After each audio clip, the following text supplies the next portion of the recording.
jab, uppercut, leave you laid out on the floor. Try to duck and roll, hit and miss, now you counting stars. Should've practiced more, should've hit the mask, get out there more. Claim that you're the best.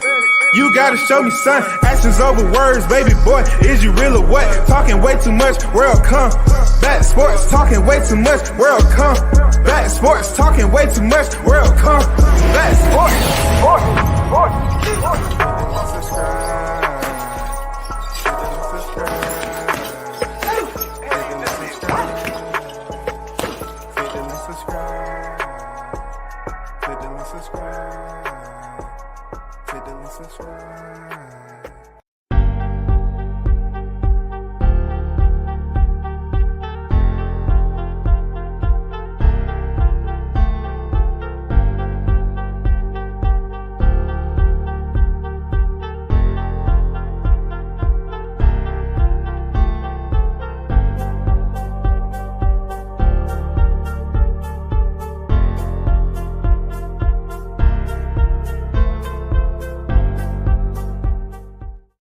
Shout out to the hottest chat in the MFN game. A-side official. No negotiation needed, period. You already know what it is. The first in the building. Tyrese on deck. Salute to you.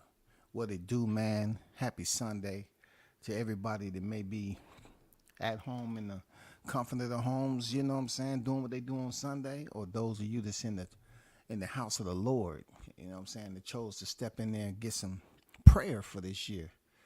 You know what I'm saying? Pray about anything. You can be praying about yourself, your family, friends, life in general. You know what I'm saying? What direction you trying to go in 2024, or you was just pretty much looking up to the high heavens and see if he can give you a sign. See if he can give you any indication of when that list coming out, that schedule. That's all I'm saying. Shout out to Carlos Rosado in the building. What's good with it on deck? Debbie says salute. I said it. Beterbiev will have his whole fist through Callum's face radius. Yeah, absolutely. Absolutely. We're going to start off with, you know what I'm saying, Beterbiev. You know what I'm saying? But first, I want to acknowledge one of the first families in boxing, you know what I'm saying, that's on the horizon to make a splash, man, in a place near you. And that is Team Tucker. Yes, Jahad Tucker's the one that's on deck right now. He's the one that's in all the highlights. You know what I'm saying? That's what they know, but there's others. I have evidence and receipts. There's others. You know what I'm saying? There are others in this picture. Okay? We're gonna get back to that, because you know what I'm saying? You gotta take your time on that masterpiece. So shout out to Team Tucker. I will definitely get back with them. But Beterbiev improves to 20 wins and 20 knockouts. Once again, I repeat, 20 wins with 20 knockouts. Beterbiev is one of a small list of fighters that is sitting at 100% KO ratio. Once again, I say 100% KO ratio. 5'11 and a half, 73 inches. It didn't make a difference, because he was in there with the tall fighter, man, and Callum Smith, who only lost prior to came at the hands of Saul Canelo Alvarez. And they went the distance. All right? Callum Smith was 29 victories. He sits at 29 victories, 2 defeats, and 21 knockouts. His stoppage last night was the first time he's ever been down. You know what I'm saying? I look at it like this. This guy is 6'3" and 78 inches arm reach. Beterbiev systematically broke this guy down. He did something that Canelo couldn't do. And I understand it's a different weight class. But Beterbiev, if we must put it on notice, he's 38 years of age. he is basically proving that another fighter could be that age, high up in their 30s, and still be dangerous. Still be dangerous. All you have to do is look at his box rec pick. You want to see it? You know, that's all you got to do. That's all you got to do. I am on record, and I'm going to keep it 1,000 that I wasn't going for Beterbiev. I thought Callum Smith, this was going to be his moment to take advantage of his height and reach, and he was going to have one of those starlight freaking fights in his career, that this was going to stand out the most, that he proved that he was now the man. You know what I'm saying? Look at this. Look, that's only a face that your grandmother could love. When somebody has pissed her off and decide to, you know, somebody pissed her off because she was driving too slow, and they followed her home and cut her off. And grandma, you know, slowly drove up in the driveway and got out, and the person was cussing out, "Hey, old lady, get out the road, or you can't drive." And she's just looking at him, and she's busy typing on her phone. And you probably was on your damn phone. And she's up there typing and texting Beterbiev, say, "Hey, this guy followed me home. I'm not feeling safe." And that's when, Beterbiev. That's when Beterbiev pulls up. He's by himself. And the guy started to say, "Do you know this lady?" And then the rest is what it is. 911 has to be called. You know what I'm saying? He had to be ambulatory out the area. Look at that face. Now, granted, I think Beterbiev would talk, but you know, messing with his grandma, that's a face only a grandma could love right there, because she knows what it is. But Beterbiev went in there and broke down Callum Smith, bro. 38 years of age. I'm not gonna lie to you. I wasn't going for Beterbiev. I thought this would be the moment that he get somewhat exposed for all the wrong reasons, being that Callum Smith was 33 years of age. You know what I'm saying? I thought absolutely this was it, and I was absolutely wrong. He stopped him in 7 rounds, and this was in defense of his WBC, IBF, and WBO title. After watching this fight, I would give credit that Callum Smith did much better than he performed at 168. He actually went in there and fought. He tried whatever he could try. He tried his best. He did what he attempted to do. It couldn't work. It didn't work. It wouldn't work. Everything, he tried wasn't working against Beterbiev. And also, he did land some pretty good shots and popped the head back of Beterbiev. Beterbiev is a machine, man. And now looking at the potential fight with him and Bivol, man, that's going to be a damn good fight. I hope it happens. I know all that political shit was in there with Mauricio Suleiman said he wasn't going to have the fight and all that other nonsense. Well, I'm pretty sure if this fight was in Riyadh, people will watch it. I'm pretty sure if it was in the States, the US of A, people will watch it. Those two need to fight each other. Those two need to fight each other because Beterbiev right now is a machine. I don't know. I heard people call him Beterbiev, Beterbiev. I like Beterbiev myself. You know what I'm saying? But at the end of the day, man, he went in there and he was very, very patient, man. And his shots don't look like they're doing a lot of damage until his opponents start to slow down. And then they want to post up against the ropes. And that's the worst thing you can do, up against the ropes with Beterbiev, man. You know what I'm saying? He is a debt collector. Beterbiev is a debt collector, man. 20 wins, 20 knockouts. Callum Smith had no other recourse except the genuflect, bro. He got his Kaepernick on. He had to take a knee. And I was like, damn, 38 years old, man. Beterbiev is a monster, bro. You know what I'm saying? He's a monster. I ain't gonna lie, man. That fight right there is going to be damn near. I can't imagine what the odds going to be on that. He's going to be shit on the money line, but that's going to be an interesting fight. You got the much younger Bivol against the older Beterbiev, man. That's going to be a hell of a fight. I'm not going to lie to you. That's going to be a hell of a fight right there. I thought his age may show a little bit, and then I was reading on Boxing Scene where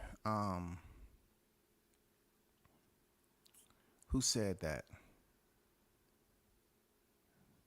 Bob Arum, I believe. Bob Arum had put it out that Beterbiev is not your typical 38-year-old. His body is preserved or something like that. I believe Bob Arum said that, if I'm not mistaken. But he proved to be right, man. He came out the gate, man, very, very sound fighter, patient, very dangerous. Knows how to apply his weaponry, man, to get the full result. He know how to put his punches together. He really does, man. And you know how some fighters, it seems like they just loading up extremely, to break their opponent down. No, man, he's very smooth with it. He's very smooth, man. Beterbiev is very smooth with applying his strategy. You know what I'm saying? Very smooth fighter. And the fighter starts showing the effects of it, man. Really do. They start to slow down. And then, that movement slows even more. They become stationary. And he just breaks you down, man. He reminds me of a freaking orca.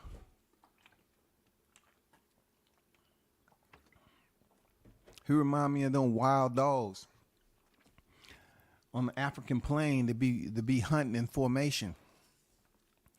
And them motherfuckers are smart as hell, man. You know what I'm saying, on how they hunt.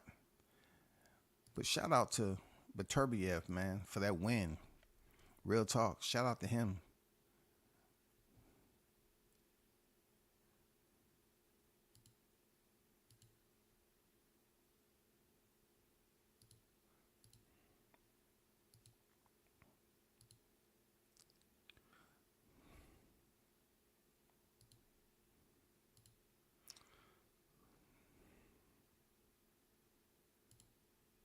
For those of you that see that, because I forgot I even had this picture up there, but let me go back to it.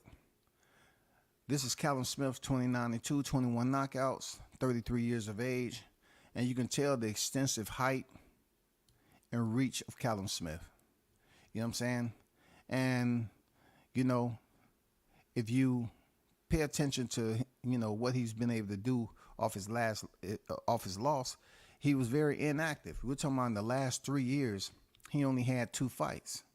He fought Rivera and he fought Matthew. Together, those fights only combined 6 rounds. And that's since December 2020 at the post-pandemic. You know what I'm saying? Then you have Beterbiev or Beterbiev, 38 years of age. And all you can look at is his record is stoppages. You know what I'm saying? Straight up stoppages. and look at that box rec pick. Only a grandmother could love that. Yes, grandma. I understand, grandma. I understand. Yes, indeed. Yes, I would be good. Yes, I would stay out of trouble. Yes, but don't get mad. I'm here to protect you.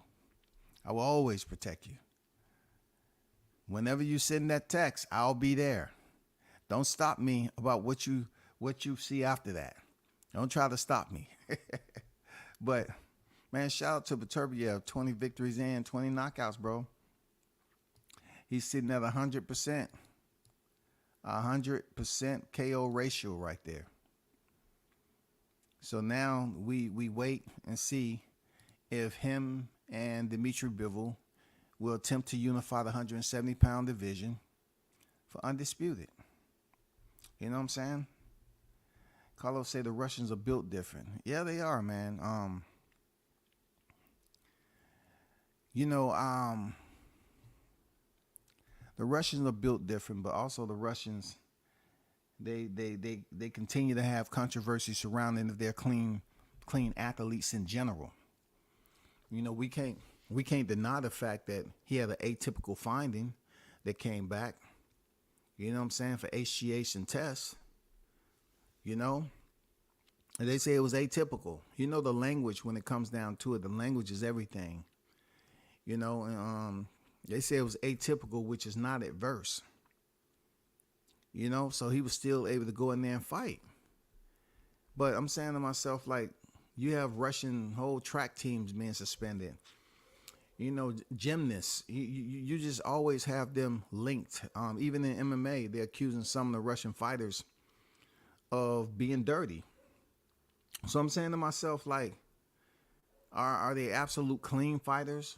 That takes nothing away from Beterbiev, but we have to treat them just like we would treat our own U.S. fighters when they pop dirty. Time a U.S. fighter over here pop dirty, people are running an absolute full-blown blunt force smear campaign on him, saying he was dirty. But let a fighter, I'm talking about a neighboring fighter, they pop dirty, they act like they don't know what PES is, huh? Yeah. You rather have content creators over here accusing innocent fighters of PES rather than talking about Beterbiev, because that's the prejudice that goes on when it comes to boxing and the way they treat the U.S. fighters vice the neighboring fighters.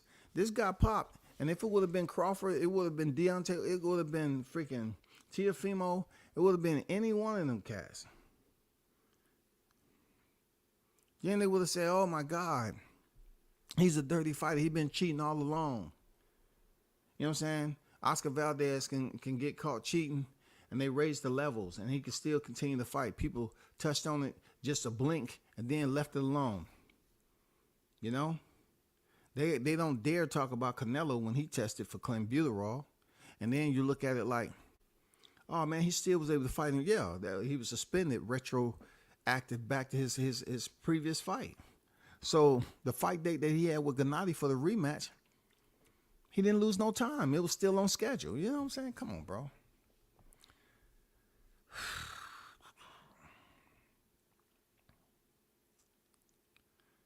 For real. He say he the mattress king. I didn't even realize Beterbiev was 38. He must have either been an amateur for a long time or he just started late. Either way, he's sleeping folk. He is, man. He's a very solid, dangerous fighter, man. And for him to be that methodical, you know what I'm saying? It just comes down to he's a very disciplined, dangerous striker. You know what I'm saying? You can have the look and everything, but seeing Beterbiev out, you know what I'm saying, before with his team, spoken to him, you know, I mean, dude carry himself just like he fight. You know what I'm saying? He's not an asshole in anything. He's just a reserved, dangerous, you know what I'm saying, type of individual. Real talk, bro. That's what he is.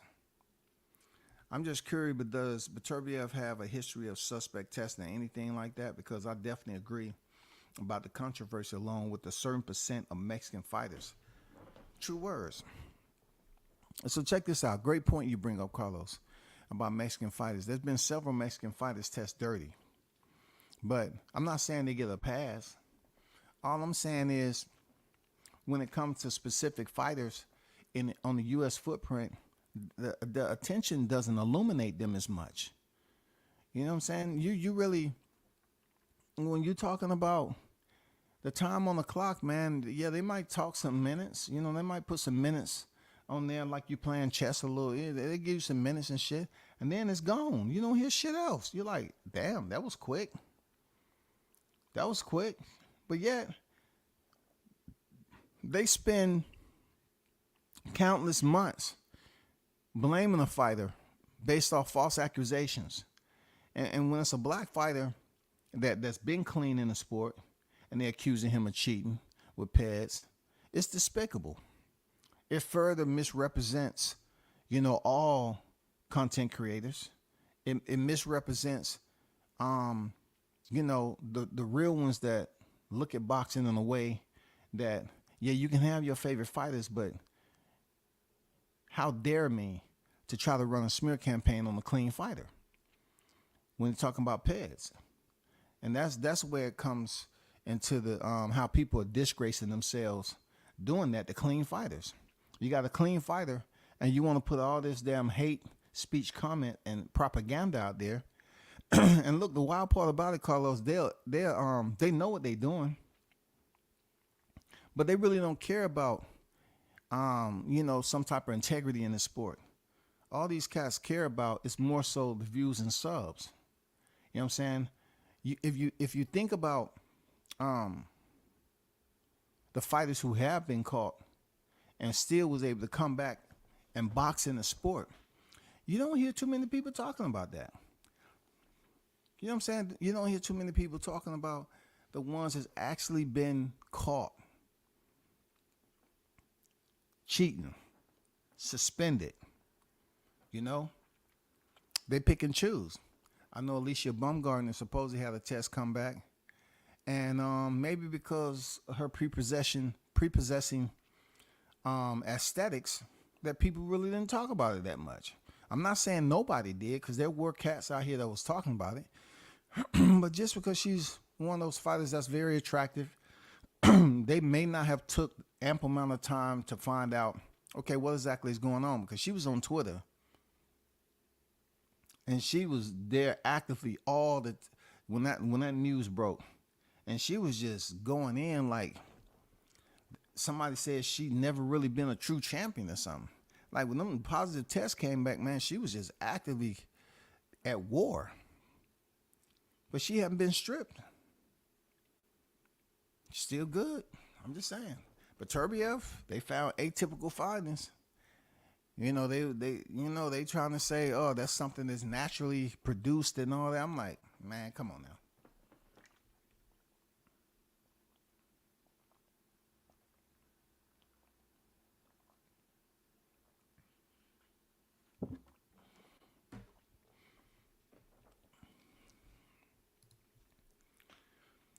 Beterbiev didn't test dirty.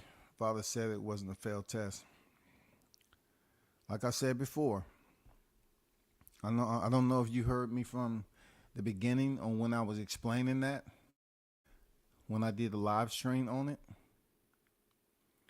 He tested and his results came back atypical. All right? Atypical. And I also mentioned that they said that doesn't mean it was an adverse finding. Atypical aren't considered adverse. But I will preface my sentence to say he came back and tested positive for HGH and tests, because he did. Atypical, he came back. Since atypical is in the language, it separates it from being an adverse finding. Okay, that's what I said. That's what I said. But I appreciate you dropping that info though, real talk. But I did insert atypical, which excludes it from being adverse. You know what I'm saying? But shout out to Casanova in the building. Brimley on deck, what's good? Good afternoon, morning WCS. Shout out to the Wolverine yesterday. Yes, sir. Shout out to him, man, because I definitely wasn't rooting for him. I thought Callum Smith was gonna expose him a little bit for his age and everything, and that wasn't the case, buddy. That wasn't the case. What he did was expose Callum Smith. That also, with the Wolverine, he proved it. Beterbiev proved that he was a lumberjack too, because he goddamn chopped that motherfucking tree down. You know what I'm saying? Beterbiev may want to think about when the Olympics come up, joining timber sports. I love timber sports, man. I think I may be the only black man to love timber sports, but I love timber sports. I ain't gonna lie. When they be damn chopping that shit down with them actions, having them races, man, I say, God damn, those some strong mother effers right there. Oh yeah, we all know the money is king and boxing. Principle integrity isn't high on the sports list. Talk to him. Talk to him. Can I get an amen on a Sunday? Yes, sir. You know what I'm saying? Morals and principles is not something that's held in high regard there, Carlos. You're absolutely correct. I concur. And with that lack thereof, we have situations where some people are provided, preferential treatment, bias, favoritism. We've seen that with positive tests. We've seen that. We've seen that blatantly with Canelo Alvarez and Oscar Valdez. We did. We seen that shit, bro. We seen it. People want to defend these fighters so much, but when they come back and pop dirty, like, damn, how can you defend a fighter who is absolutely guilty, but then again, a fighter that's clean and treat the sport with integrity? You want to run a smear campaign on them? I got it.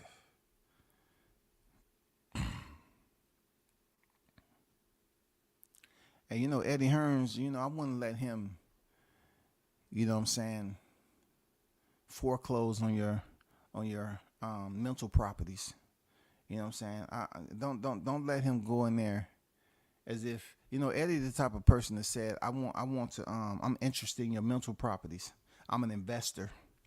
You know what I'm saying? And he'll give you the whole laydown. You say you're gonna leave everything alone, but you're just gonna, invest into the community. Yeah, that's all. Massively. Yeah.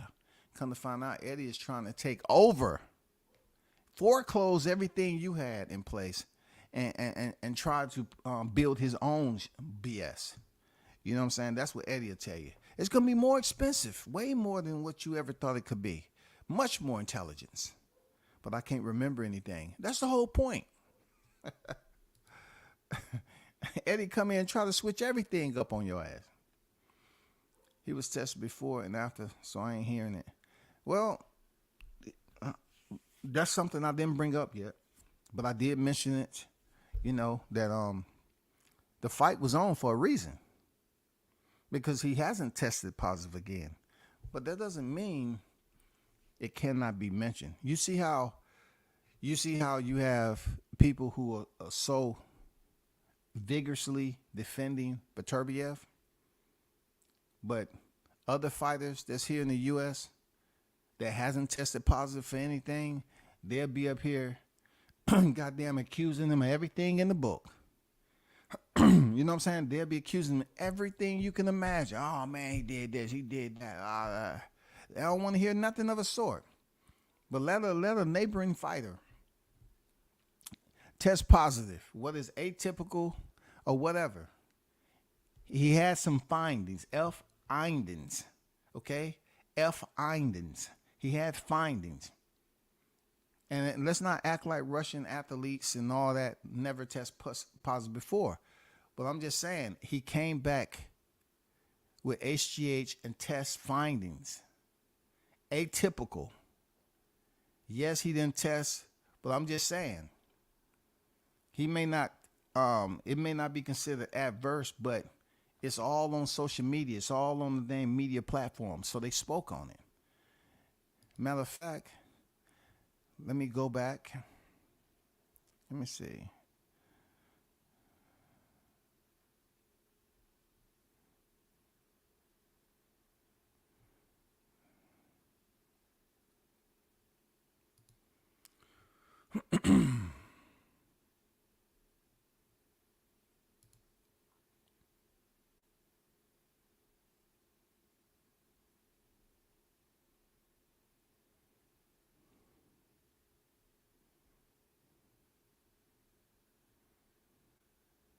Let me pull this up for you right quick.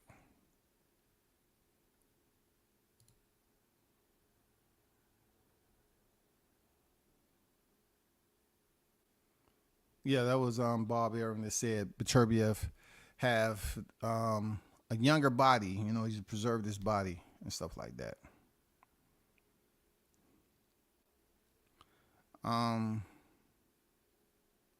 So this is what they said. You know what I'm saying? When somebody put things in the title, for me, language is important, right? So let's go over here and take a brief look at this. They say Team Beterbiev on drug testing concerns ahead of Smith fight. What's rich is this is coming from Eddie Hearns. Now, the trainer of Beterbiev has scoffed at what he feels are hypocritical comments from promoter Eddie Hearns. What I want to do is read this. It say the findings were described as atypical, not adverse, as Hearn was carefully to point out in interviews with reporters in Quebec City, Canada, where Beterbiev would defend, his titles and so forth.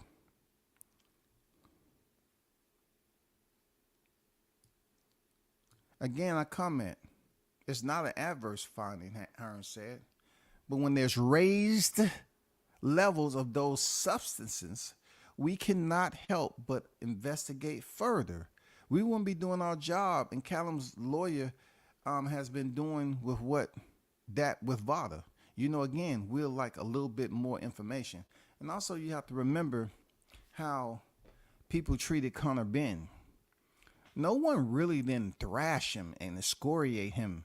He wasn't vilified like a lot of fighters would be after coming back positive. He wasn't. You know what I'm saying? He went on record as saying he had eaten too many freaking boiled eggs, and that in fact transferred over to a level of clomiphene, and which is considered to be like an estrogen blocker or whatever is the case. But they spoke what they spoke. They didn't really thrash him. They didn't really thrash him. But the tests, when you say raised levels, you know what I'm saying? Raised levels now. When a fighter hasn't tested positive prior to, but they test positive now. Now, let me tell you, those levels don't raise up like that the older you get, okay? Your levels when you're 20 years old working out is not going to be the same when you're damn near 40. I'm just letting a whole lot of you young cats know that, all right? You may be with your girl right now, and y'all might be actively engaging in one another intimately. At a 30-day period, you might be into that maybe 3-4 times a week. Okay? For 4 times 4 is 16 a month out of 30. I'm just saying, I'm just giving you a little bit, right? But when you get older and you're still with that same person, that 16 is gonna go down to 1 or 2 a month. I'm just letting you know. It's not like the levels are raised. Let's just say you're still an athlete. It might be a little bit higher than that. But the levels don't just increase the older you get. It just don't happen. You know what I'm saying? It becomes more so waiting on Christmas. I'm just saying, oh, God, the holiday coming up, baby. You ready? I'm on my period again. I'm on my period again. I can't do it. Excuses. I'm going to the bowling alley, goddammit. No, I mean, after I come back from the strip club. But, I'm not going to put too much emphasis on it. But I'm just saying, y'all on here just vigorously defending Artur Beterbiev, and I get it. You know what I'm saying? I get where y'all at with it. But I will help you understand that those levels are a concern. You know what I'm saying? They are a concern. Shout out to Toby, Mr. International Bartlett on deck. Salute WCS, the #1 hottest chat. We're global, baby. We're global. Team Tucker UK Army. What's good, man? Salute to you, Toby. Appreciate you pulling up, man. One love to you. Hey, I'm not going to make this about Eddie Hearns. I'm just going to briefly, go over a little bit of sprinkles here and there. But we all know, Eddie is Eddie. A lot of people have, what they say about boxing promoters, man. Everybody have they yin and they yang about it, man. They salt and they pepper. That's how it is, bro. You either love him or hate him.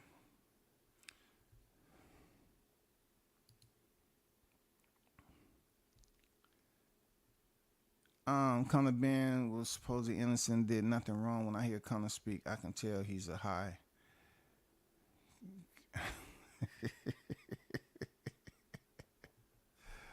Oh, man, that's hilarious. That's just hilarious, dog. That's just hilarious right there, man. That's funny. I agree. Not everything gets a chuckle out of me, but that was funny. Connor the Egg Destroyer being would give Boots the business. We're not, Boots is not a part of this live stream. Y'all stay on topic, okay? Stay on topic. But that's what I have for Beterbiev, man. He got the victory. He improves to 20 victories, 0 defeats, and shout out to him. You know what I'm saying? Continue to do your thing.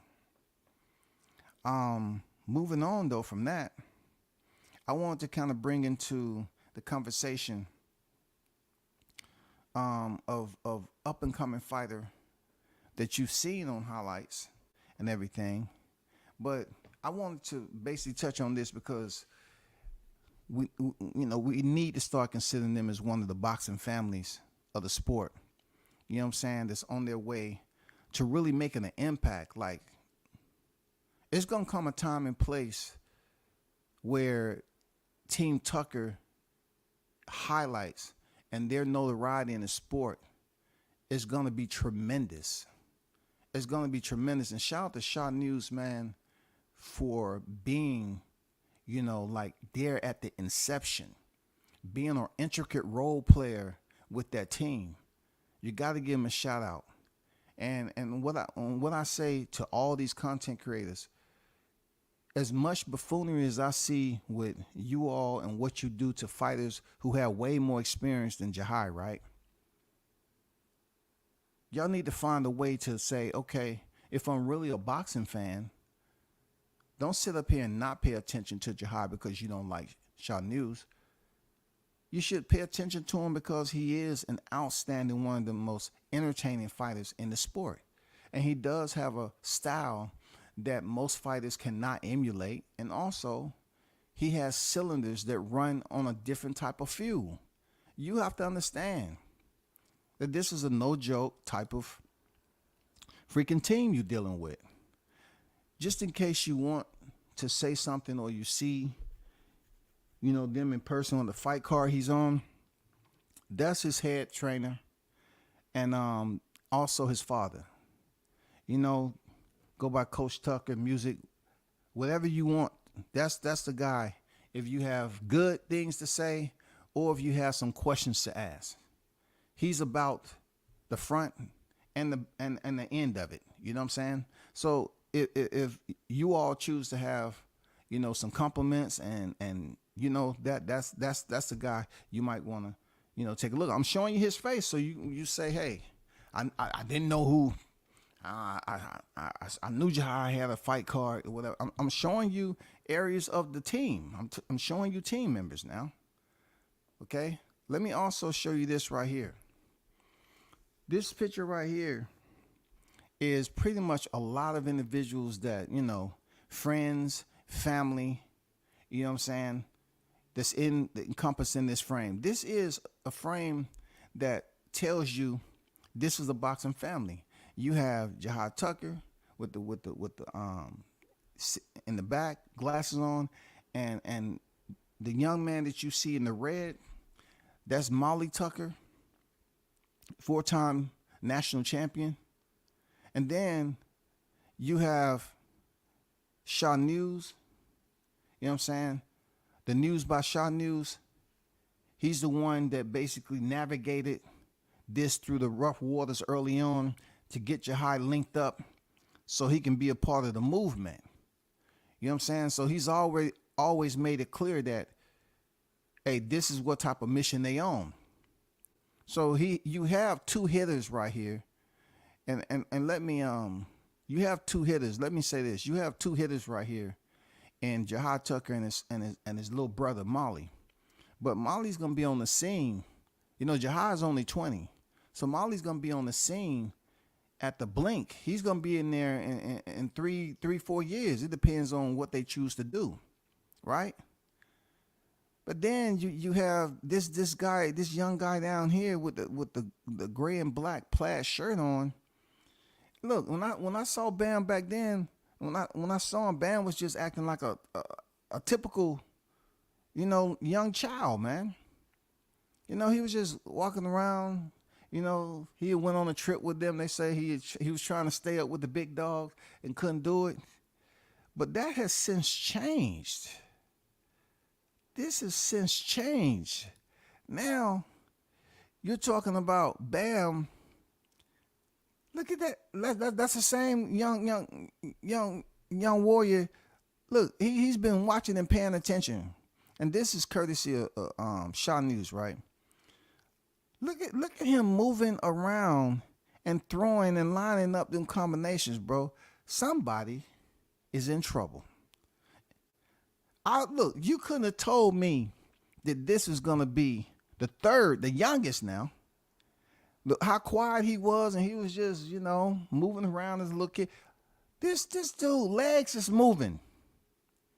His legs is moving, y'all. His legs is moving more than a lot of fighters that's fighting on a high level. That is a problem. That is a problem. I just thought I'll show you that. But let's get to Jahad Tucker, right? And once again, Jahad Tucker, man, stays in the gym, has one of the most exciting styles in boxing. And this is courtesy of Shaw News. Let me replay that clip again. Look at his physique, man. Dude's in crazy shape, man.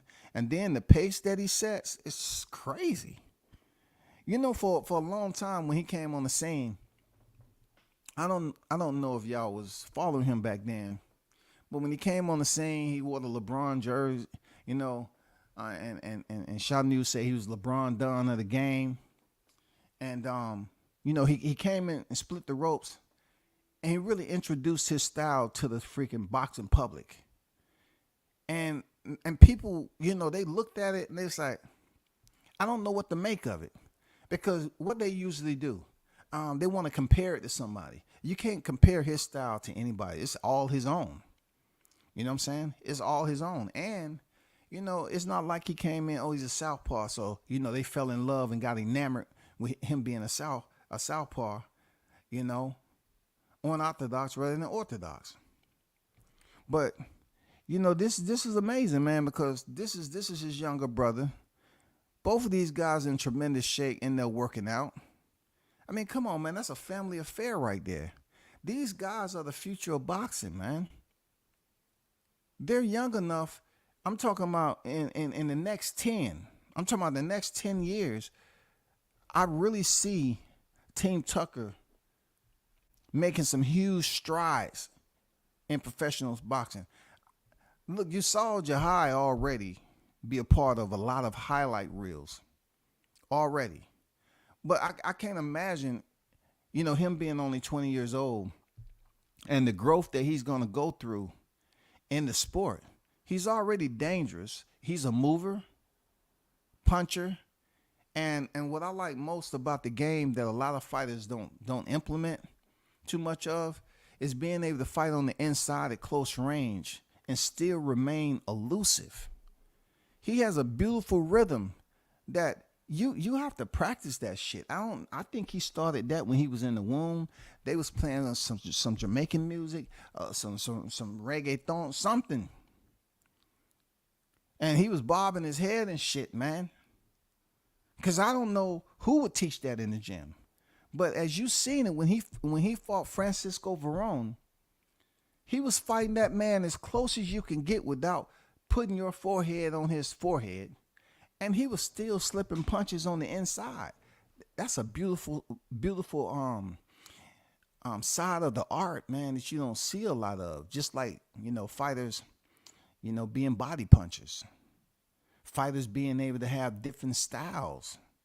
Fighters being able to take risk. If you say to yourself, Jahai haven't been through any adversity, well, you haven't watched this fight with Nico Seknashvili. In the first round, he was caught with a shot, and he survived it, and still came over to the corner standing up. Still had, conversation and shit was going on over there. It wasn't no panic. It wasn't people, talking about, you're a fireman, Jahai. You're a fireman. You're NYC fireman. I got your family on the phone right now. And they wasn't telling him all that shit. It was different, man. And that's why I salute them for me being able to cover that fight ringside and just get firsthand hearing everything that was going on during that moment. That's the first time I seen Jahai hurt. And you know, being that close to see him hurt. And then Shot News right there, we both shooting on the ring apron. And to see him come up out of it though. Damn. I'm looking at that. This dude was a previous light heavyweight. What fighter have you seen at this stage in his career, with the amount of fights that he had, get scheduled with some previous light heavyweight fighters? Two. If you're looking at the last three, his last three opponents was outside his weight class. We're talking about a fighter who moved up not too long ago from 147. Am I right or wrong? You may not want to listen to it now. It's all good. But it's going to come a time and place where these fighters, the old guard is going to be long gone. And the young fighters you consider at that age where you want to brag about them, cool. But then you got to look at it. It's going to come a time and a place where you're going to be talking about Team Tucker. You may not want to hang around the live stream now, but you will. And you're going to remember that Shot News been talking about this for a long time, since everything got going, since he, split the ropes, since the movement is full blown active. You know what I'm saying? Since the wings are spreaded and they left the runway. You have another brother that's on deck. You have Jahai leading the way. And then you have a younger brother that may potentially in the future be in the same position. But the two hitters right now, Molly is a mean fighter, bro. You know what I'm saying? Having the opportunity to see him spar. And I'm not even going to talk about what happened in that sparring match, but he had to do it in my backyard. I say, damn. For real? He's a situation, bro. He's very talented, man. And congrats to him being a 4-time national champion. But I know people are going to look at it like, they're just going to say, oh, man, it's not too much that we really want to put focus on with Jahai. He ain't proven himself. He has proven himself. This is the time right now with him gloved up that he had one of the best performances, man. You know what I'm saying? He had one of the best performances in his career. This is when Timothy Bradley was forced to kiss the mother effing ring. It didn't last long, but it's been this discord with understanding, like, it's certain bad habits Bradley had when he was fighting. I remember him talking about with the Pacquiao situation, how he was getting death threats and all that. I remember him going life or death with what's that fighter? Provodnikov. See, he went life and death with Provodnikov and said his speech was slurred several weeks after the fight. But yet, that was a good time in his career where he had experience, right? But then Jahai is in a firefight. I'm not saying he was in firefights leading up to that fight. Like I said, very astute defense, very strict attention. He gets into a firefight with Nico Seknashvili. And there's still a bit of criticism prior to that and then up to that fight. I was there listening. I was close enough to hear the comments that was going on when Jahai was hurt. I was there. You know what I'm saying? I was there, bro.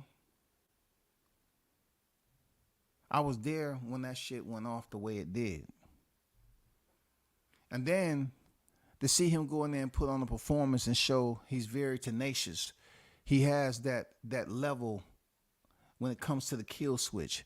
He can revert over to just all out savagery in the ring. You know what I'm saying? He can turn it over like that. But also, first and foremost, he can box. He does understand the fundamentals. He does have a high level of understanding when it comes to the sweet science. He is a defensive fighter that you're going to have to deal with when you're trying to load up and knock him out.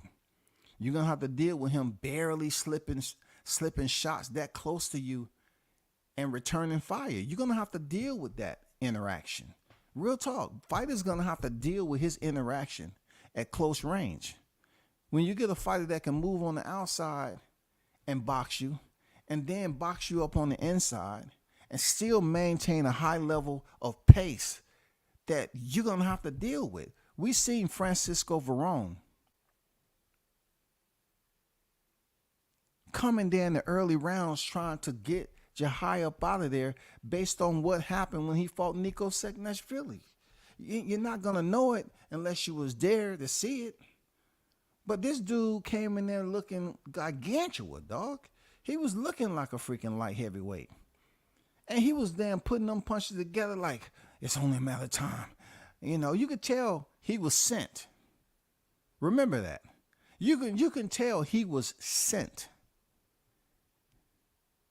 Special ordered. He was sent. Because whatever started to go on with Team Tucker over there, I don't know. I don't know the full details. But Francisco Varone was in there. He wasn't so much a heavy hitter, but a boxer.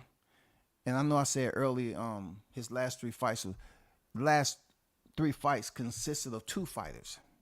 Francisco Varone came in there at a time where, you know, Jahai fought what he fought. He didn't make any excuses, but he did have an injury.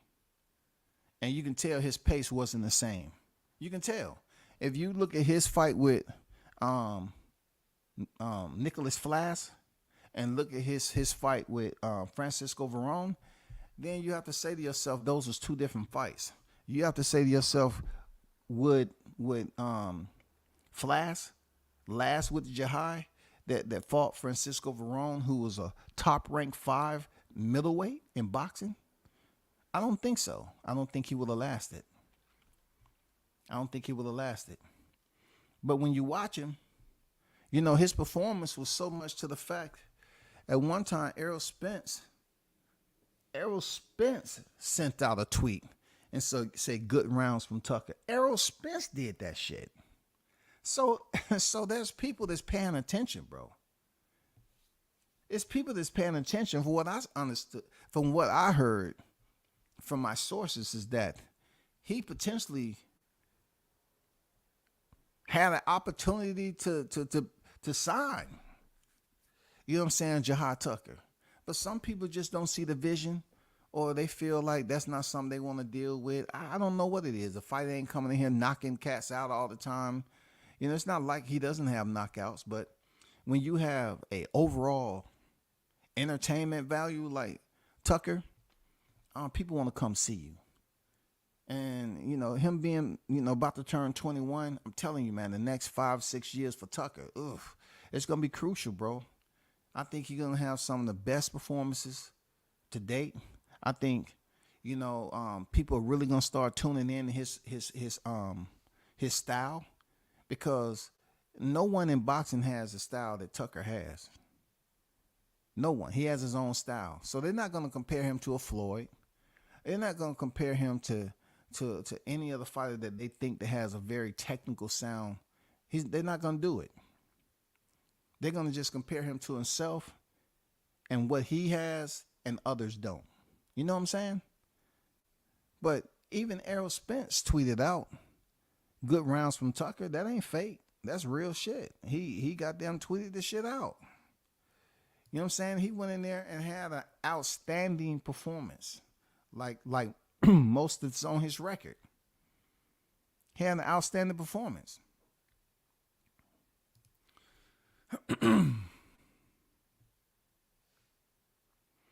Toby said slime time. Yeah, for real. For real. He's had some incredible performance up to date. And his last 3 fights was very tough challenges. Now that he picked up his first loss, the very next fight after that, you have to say to yourself, damn, this dude's real. But this is one thing, that I hope that changes about whatever the weather is forecasting when it comes to those who on the side, the onlookers, the commentators, those who have walked that walked already. I hope that Timothy Bradley somehow, whatever he got going on, because at one point in time it was much respect. It was unlimited. I remember, he coming through here and talk about, people keep naming their mouth and all that. But I do believe that you owe, just a common courtesy to Shaw News to come on his panel and speak with him, being that he is Team Tucker, and try to get to the bottom of that fiasco that you did over there. You absolutely had nothing good to say about Team Tucker. About Jihad Tucker when he was fighting Francisco Varone, knowing that he was a top 5 ranked middleweight. And why I bring this up is that last night when you saw Jason, I think it was Jason Maloney and Saul Ramirez fighting, it was an absolutely entertaining fight. And you was praising the hell out of them fighters. But when it came to Jihad, you're trying to convince people that he was close to his blue slip. You was trying to explain to people, oh, you don't know what a blue strip is? Guess what? I'm going to tell you, that means you're about to get released from your contract. It was the most heinous act of bias in a long time that I've seen directed at a fighter that was actually giving you work. He was giving you boxing work. And Timothy Bradley was over there just being extremely critical of the fighter. I'm like, Timothy, you the one went life and limb with Provodnikov. Life and limb. You the one that was gifted a freaking one of the wins against Pacquiao, and you was forced to go back in there and fight him 2 other times.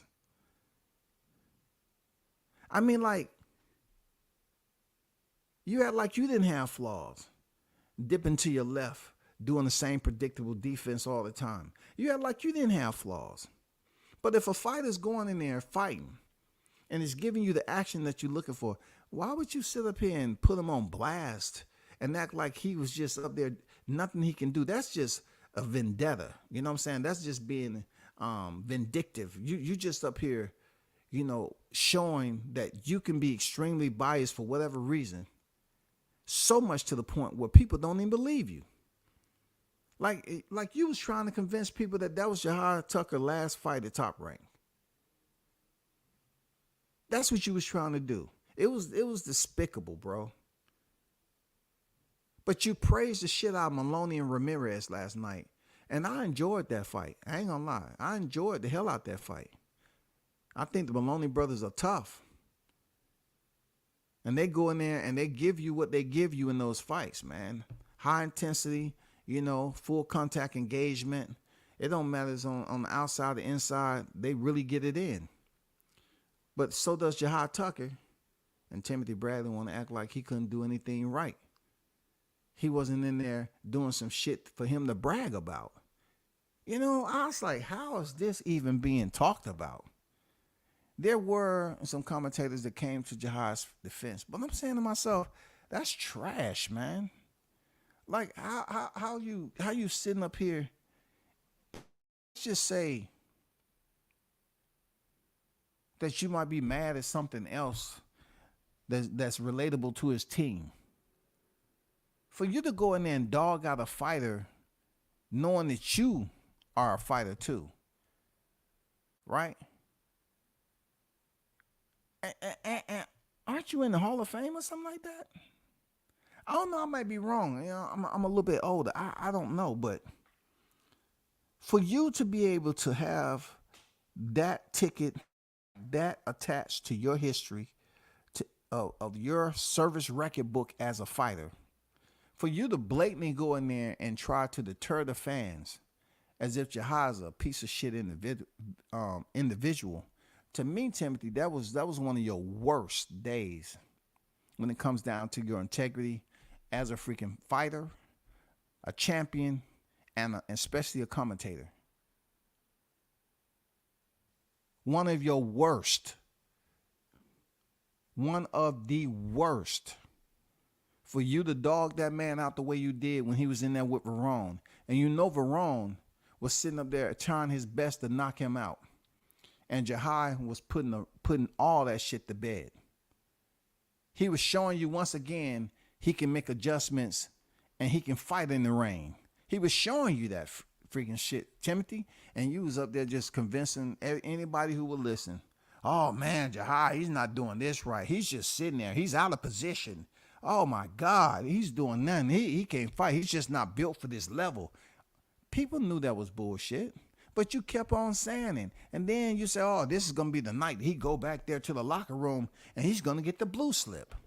I think that right there, when you said the blue slip, Timothy,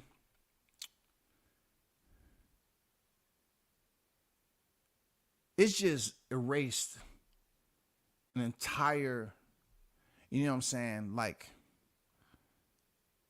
the respect that people have built up about you in boxing, it damn near erased, decades of integrity when it came to you. Because, you know the sport of boxing. I've seen you on the panels. You competed at the high level. But for you to go in here and just denigrate the shit out of a fighter who was in there giving the fan base what they wanted in that particular matchup. Both fighters was given that electricity. And here you are trying to take a look around and trying to pull the plug out. You was trying to pull the plug out and act like Jahai was just a virtual character and he had an amateur player on the joystick. He didn't know what he was doing. Oh, they don't know the codes yet. They don't know the codes. That's why he's looking the way he is. His team, they don't really know the codes. They didn't teach him right. It was trash upon trash there, Timothy. A lot of people will never forget how you trashed that man who was in there with a top 5 ranked middleweight. And you didn't show no LOVE as a motherfucking Hall of Famer, as a former champion, as a professional fighter. You gonna shit on somebody like that as if every time Jahai come to fight under the top ranked banner and you sitting over there at apron, there's supposed to be some type of subordination going on. He has to go through an area where you want him to kiss ass. Like you say, that wasn't you, right? I'm gonna tell you the way it is. I ain't gonna kiss your ass. I'm gonna tell you the way it is. Well, don't be mad at me for telling the way it is, bro. Don't get mad at me for telling the way it is, because I was there. I wasn't there in his last fight, but I can hear every freaking word that you were saying and how. That's what they say about the brothers when they hear some shit like that. You know what I'm saying? They start calling you all sorts of names like you're a sellout or something. The only reason they would come to that conclusion to identify you as such, Timothy, because of how much effort you put into degrading that man as a fighter. You was trying to degrade him so much as a fighter that it basically came off as being personal. Absolutely. No ifs, ands, or buts about it. You was making that man seem like that in between fights he was in the streets. You was trying to make it seem like he wasn't taking boxing serious. That's you, Timothy. So that's personal. Because you was saying like, oh yeah, he may be, had some good highlights in early in his short career. But I'm telling you right here, right now, it seems like he's not taking the sport serious. Either you want to compete at the high level or you don't. You want to put on the gloves and be an effective fighter or you don't. If you play boxing, you need to just quit boxing. You was trying to make it seem like he shouldn't even be on that stage. I can go on and on about that shit. But all I'm saying is, remember, you have the opportunity to support, you have the opportunity to access his footage via social media. You have the opportunity to basically drop Shot News a DM if you choose to, interview or find out more about the team, get firsthand knowledge on what's going on with Team Tucker. You have the access to pay attention to his little brother that's growing up, and he's going to be on the scene soon. Very talented, dangerous, 4-time national champion. You have the opportunity. You have the access. You have the absolute access to get them while they're young in the game when they're growing. Because all of them young, even Lil Bam. How in the hell you thought you were going to see him throwing combination as small as he is and moving his feet like that? Most kids just stand in one place and don't move and just throw. He's been watching.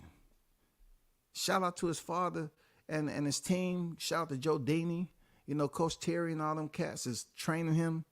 Man, shout out to them, man, because there's going to come a point in the future that they're going to look back on this and say, you know what? We put that work in the right way. Now look at us. We put it in the right way. Now look at us.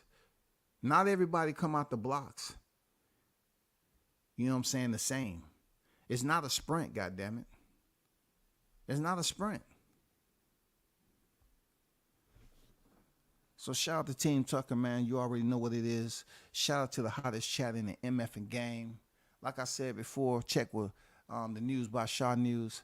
You know what I'm saying? Get familiar with Jahad Tucker. Get familiar with his younger brother, Molly Tucker. His father in music. You know what I'm saying? Shaw News, freaking Coach Terry, Joe Daney. They there, man. They putting in work. They there. He's going to have a fight coming up this year. He's accomplished a lot in his short window. But y'all know he that guy, man. He's dangerous. He's him at the end of the day, man. You know what I'm saying? He's dangerous.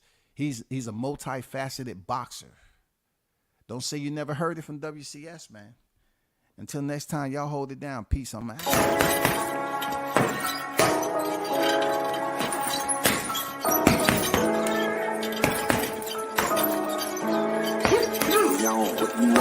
Left jab, uppercut, leave you laid out on the floor. Try to duck and roll, hit and miss, now you counting stars. Should've practiced more, should've hit the mask, get out there more. Claim that you're the best, you gotta show me, son. Actions over words, baby boy, is you real or what? Talking way too much, world come. Back sports, talking way too much, world come.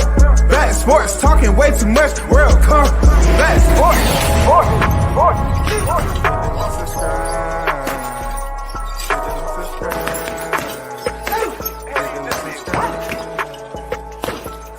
Subscribe.